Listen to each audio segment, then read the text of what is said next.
Diese Extremisten. Kriegstreiber. Verbrecher. Als ein Diktator. Der Schurken auch Feinde der Menschenrechte.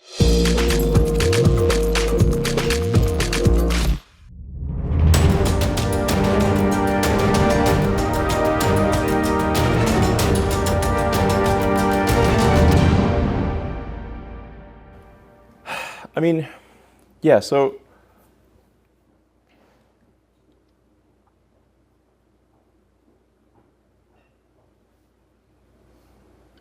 my view is that if Trump doesn't win this election, it's the last election we're going to have.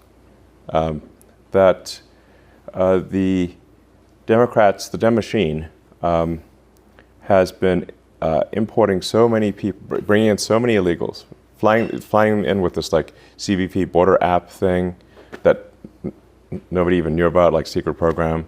That's illegal, basically. It's illegal, but there's no action by the DOJ to actually to stop it from happening. They're transporting large numbers of illegals to swing states. If you look at the numbers, these are the numbers from the government website. So, like from the Democrat-administered government websites. Like, where do you get this data? From the government website that is run by Democrats. And there are triple-digit increases in illegals to all the swing states. And in some cases, it's like 700% over the last 3 years. Now, these swing state margins are, sometimes 10, 20,000 votes. So what happens if you put, hundreds of thousands of people into each swing state? And when somebody is granted asylum, they are fast-tracked. They can get a green card, and then 5 years after the green card, they can get citizenship and they can fully legally vote. And when they do so, they vote overwhelmingly Democrat. That's what happens. So my prediction is, if there's another 4 years of a Dem administration, they will legalize so many illegals that are there that the next election there won't be any swing states, and we'll be a single-party country, just like California is a single-party state. It's a supermajority Dem state in California. Because of immigration? Yes. California was fairly reliably Republican. So you see the other 49 states becoming California if the machine wins? Well, you don't need all 49 to go that way. You just need enough to have the election, have there not be swing states. I mean, there are only 6 swing states. Yep. So there are only 6 states out of 50 right now that are in contention. A shocking number of so-called billionaires are in the Dem camp, more than are in the Republican camp. Oh, for sure. Which is wild. So in fact, the astonishing thing in the swing states is that they're even a contest, given that the Dems have far more money than the Republicans. Kamala dramatically outspends the Trump campaign in the swing states. The media is overwhelmingly pro-Democrat. So you've got the press is a Dem cheering squad. And then you've got also almost all the Hollywood and entertainment, the celebrities also endorsing Kamala and being pro-Dem. So you got the celebrities, they got the money, they got basically everything on the side of the Dems. The problem is the underdog here. Trump's the underdog in swing states, and still it's a contentious. It's still a 50-50. After all that, what does that tell you? It tells me that if people actually knew what was going on, they weren't being fed nonstop propaganda, it would be a landslide in favor of Republicans. But why not join the easier side? I mean, you're creating problems for yourself by getting on stage with Trump. You must have had friends who said that to you. Sure. Yes. Yeah. Yes. People who care about you, like, why even get involved in this? Well, because I think we want to remain a democracy, and we don't want to become a one-party state. Yes. That's the reason. It's the exact opposite. The people call Trump a threat to democracy, and the people who are saying Trump's a threat to democracy are themselves the threat to democracy. Yes. One-party rule is not democracy. One party where essentially the party elite pick a candidate, as happened with Kamala, is not democracy. Where did the people vote? Show me where the people voted. No, there were no people voting. It was all just Dem party elite that just appointed someone. And when the Biden puppet, when the pro-Biden puppet's ratings sagged, they knifed him in the back immediately and just tossed him out and put a new puppet on.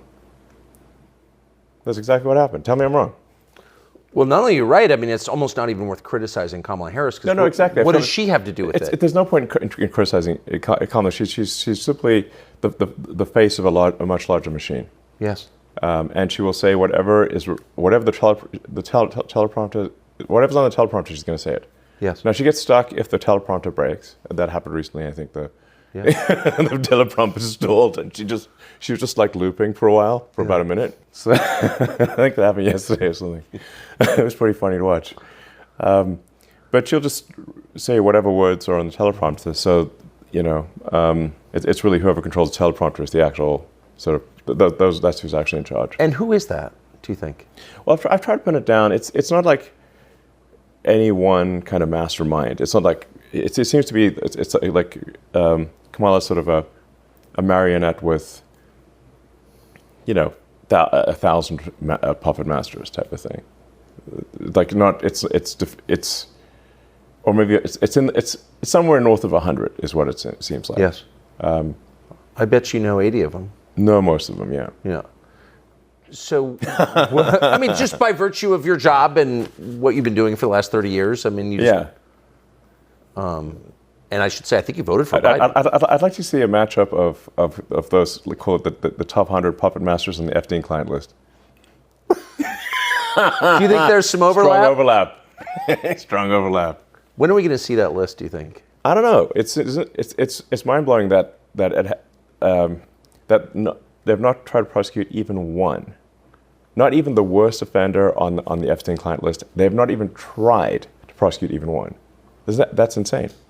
Well, because they have a lot of diabetic grandmothers who were outside the Capitol on January 6th. They're kind of occupied. Yeah, they've put 500 or 600 January 6th protesters in prison, and not one person on the Epstein client list. Will that ever come out, do you think?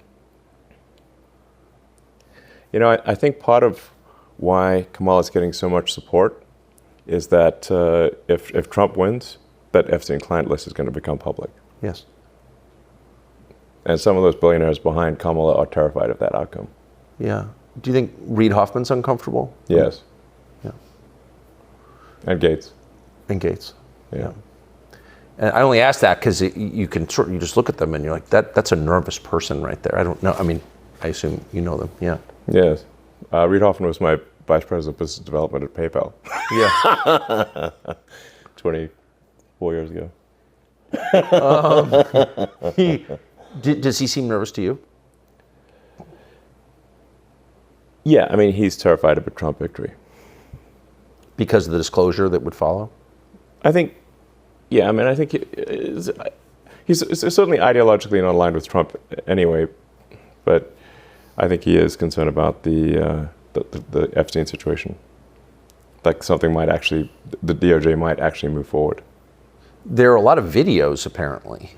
Those rooms on the island, and I think out in New Mexico, were wired for video. Right. And where's the video? Between Diddy and Epstein, there's probably several thousand hours of footage here. Yeah. Yeah. It's kind of weird that the people on those videos are lecturing the rest of us about our moral failings, isn't it? Yeah, it's weird. What is that? Well, I mean, part of how they deflect attention from themselves is by criticizing the morals of others. Yes. So it's sort of like a preemptive moral strike. Yes. I mean, as I said, I think those who are saying Trump is a threat to democracy are themselves actually the threat to democracy. It feels like we're getting to a place where the rest of us know too much. Is this, do you know what I mean? I mean, it's easier to live in a society where you don't really know what the people in charge are doing or why they're doing it. But now, thanks, I would say, largely to X.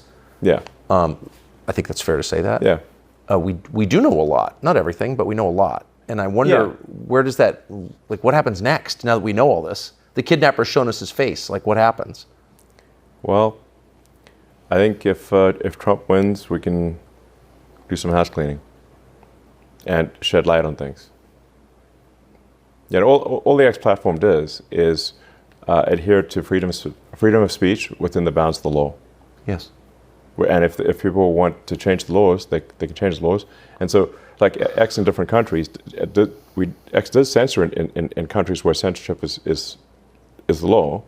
We don't try to, push American laws in other countries, but we do try to stick to the law in any given country. That's what we're doing.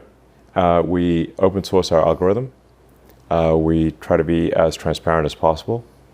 But those who want to push lies obviously hate truth and transparency. Yes. Because it shows them to be liars. If she wins, how can they let X continue in its current form, in its current role in American society? They won't. They will try to shut it down by any means possible. What do you mean by any means possible? I mean, with law, either by they'll try to pass laws. They'll try to prosecute the company, prosecute me. The amount of lawfare that we're seeing taking place is outrageous. I have many examples, but like the Department of Justice, for example, launched a huge lawsuit against SpaceX for failing to hire asylum seekers. Come on. Yeah, asylum seekers? Not asylum, those who've been granted asylum seekers. I believe in being compassionate about Of course. society. I believe that we should care about our fellow human beings. I think this is a good thing. Of course it is. We should not be selfish and not care about others. We should care about others. But we should just care about others, all things considered. Like I said, care not merely just about the criminals, it's just one layer deep. You should also care about the criminals' victims. Yes. Yes. Well, especially the criminals' victims. Yes. Innocent people who get attacked and killed. So, I got so many anecdotes. About a year ago, there were three X or Twitter employees who were just leaving the building and walking down Mark Street in San Francisco. Mark Street used to be a beautiful, wonderful street. Of course. Obviously, it's called Mark Street because that's where the market was. Right. Now it's boarded up shop windows and stuff, and they were chased by a guy with an axe. Who wanted? They outran him, and they reported, "Hey, there's a guy with an axe who tried to kill us with an axe." The police did nothing, and that guy with an axe subsequently murdered two people. With an axe? With the axe, because eventually he's going to find somebody he can outrun, and he did.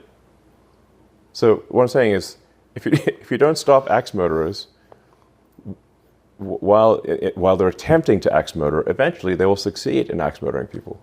If this goes on, that's such an obvious observation. It seems obvious. Yes, I think it is. Yeah. That if you're in any way abetting axe murder, then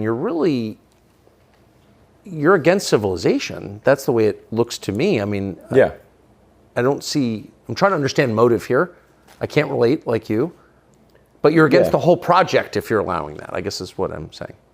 Yeah, I think we should, a controversial position, but I think we should arrest axe murderers when they first attempt to axe murder, not after they've succeeded in doing so.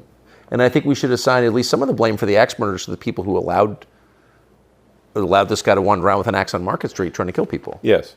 Yeah. Well, there's this whole movement to decriminalize crime. Oh, I've noticed, yes. What is that? Madness. Yeah. To make crime legal. Like in California, you can just steal things and nobody does anything. It's like fully legal to steal anything under $1,000 in California. That's why they don't have to lock up goods behind these glass and plastic walls. So you go into the supermarket and you can't even get toothpaste. And this has actually been particularly difficult on small mom and pop operations because they don't have the resources of a large corporation.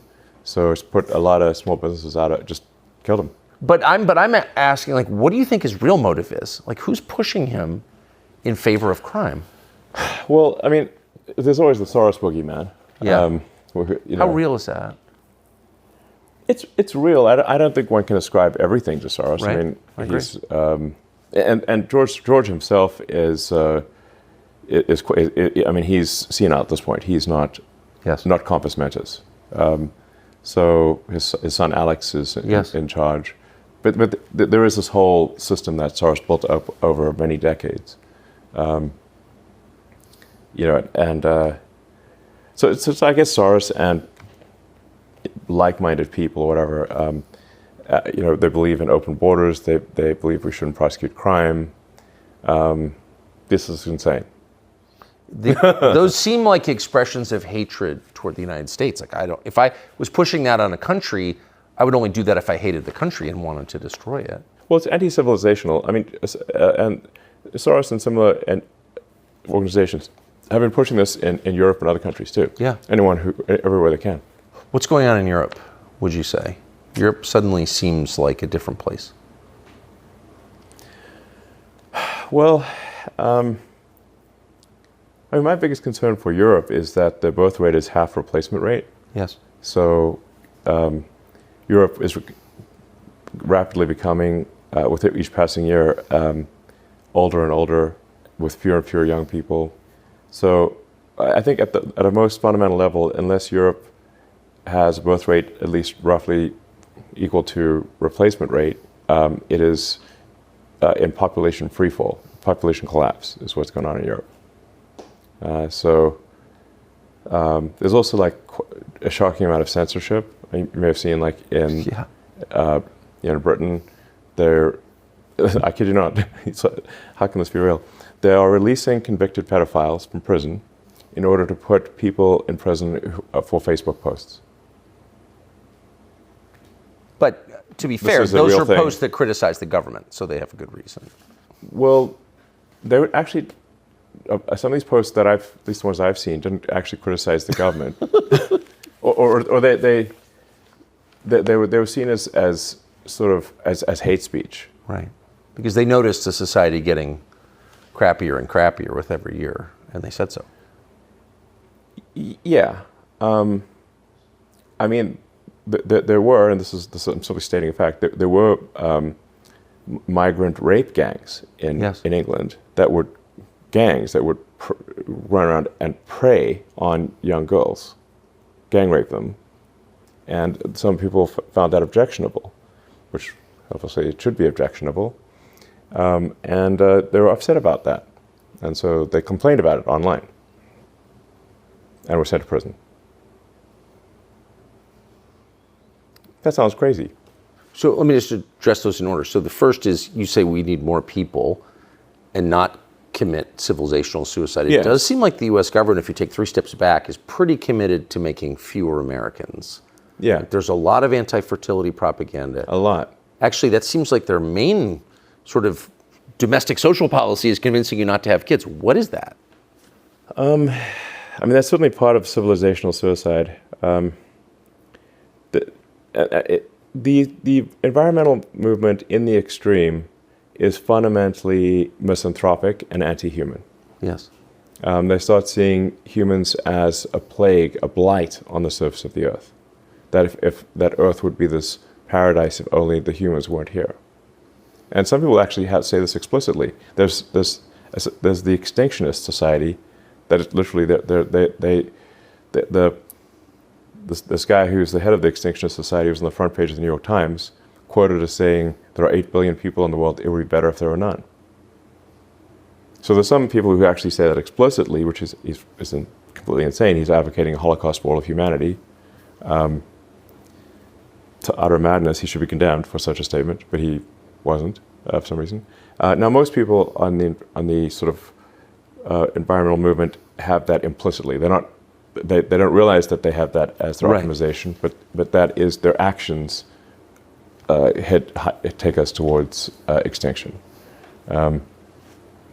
So a lot of people believe that the Earth can't sustain this level of human population, which is utterly untrue. It may seem in a crowded city that there are a lot of people, but actually, if you look down on an airplane and you say, look down, am I over a person at any given point in time when you're on an airplane? The answer is 99.9% of the time, no. Like if you flew from LA to New York and say your job is to drop a ball on someone and hit them, you would fail. You have to drop a lot of balls. You have to drop a lot of balls. It would be insane. So all of the humans on Earth can fit on one floor in the city of New York. Yeah, the cross-sectional area of all humans, 8 billion humans, is small. So we have this totally wrong idea that the Earth is overpopulated, where in fact it is underpopulated.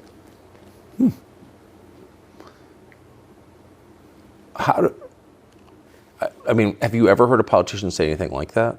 Are there, how many there's maybe a few pro-human politicians out there? Yeah, I mean, like Viktor Orban, Giorgia Meloni. Yes. We're starting to see pro-natalist politicians, and hopefully more as time goes by. I think there's a guy that just got elected in the Czech Republic who's also pro-natalist. Now, these have to translate into actual actions that change the birth rate, or it doesn't matter. I mean, you said you're being sued by the Department of Justice for not hiring more asylum seekers for your high-tech company. Yeah, even though it's illegal for us to hire asylum seekers. Right. So, so they're watching everything, regulating everything, controlling everything, including our thoughts, right? That's why they're opposed to free speech. But they're not meaningfully regulating AI, which will eliminate like the purpose for most people's lives and could kill us all. It's a little weird. Yeah, I think we should have some. But why don't we? I guess something above nothing. Right. In that range. Yeah. But why don't we? I don't know. During the Obama presidency, I met with Obama many times, but usually in like group settings. The one-on-one meeting I had with Obama in the Oval Office, I said, look, the one thing that we really need to do is set up at the beginnings of an AI regulatory agency, and it can start with insight, where you don't just come shooting from the hip, throwing out regulations. You just start with insight, where the AI regulatory committee simply goes in to understand what all the companies are doing, insight, and then proposes rules that all the AI companies agree to follow, just like sports teams in the NFL. You have proposed rules for football that everyone agrees to follow, that make the game better. That's the way to do it. But nothing came of it, and we still don't have any AI regulation at the federal level.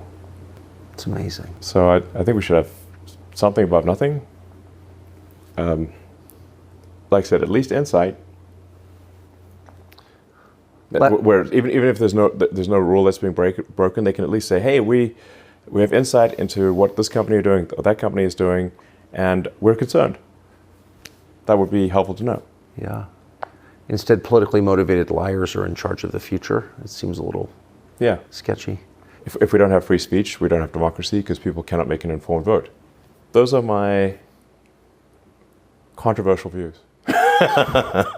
And look, I don't think either party. I don't think the Republicans are perfect. I don't think, obviously, right now I'm more Republican than Democrat. But it's not like I think the Republican Party is perfect or is without issues. But we've got a choice between two candidates, and I think on balance, it's a no-brainer to vote for Trump. And if we don't vote for Trump, I think we're at serious risk of losing our democracy and becoming a one-party state where there isn't an election anymore. There's only a Democratic primary, like there is in California. Elon Musk, thank you. Very welcome.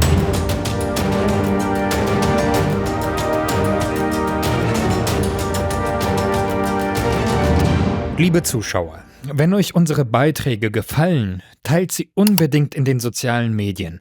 Abonniert unseren Kanal und drückt auf die Glocke, damit ihr keine Veröffentlichung von Gegenpol verpasst. Diese Extremisten, Kriegstreiber, Verbrecher, ist ein Diktator, der Schurken, Feinde der Menschenrechte.